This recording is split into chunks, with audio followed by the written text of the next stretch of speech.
ترند السوشيال ميديا دينا هشام بنت الدكتورة هبة قطب اللي فرحها كسر الدنيا بالرغم من بساطته، ومتابعينها قالوا عليها الجريئة لأنها فعلا كانت بتفرح بطريقة مختلفة بالرغم من بساطة الفرح اللي هي عملته، ولكنها كانت فرحانة جدا وإنها كانت عاملة الفرح مقتصر على العيلتين بتوعها وكمان المقربين جدا ليها، وكانت مبسوطة جدا وبالرغم من بساطة الفرح لكنها عملت أفكار غريبة ومجنونة في الفرح الجميل دوت، خلت المتابعين حبوا الفرح جدا بالرغم من إنه الفرح مقتصر على العيلتين والمقربين بس من أصدقائهم وأصحابهم طبعا.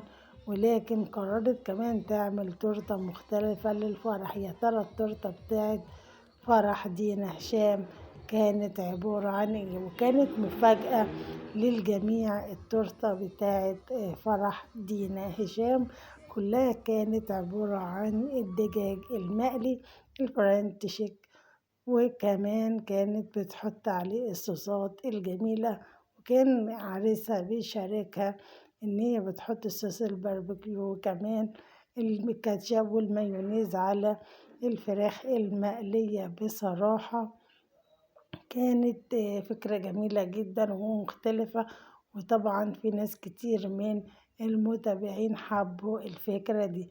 أتمنى لهم زواج سعيد وإن ربنا يسعدها ويوفقها بحياتها.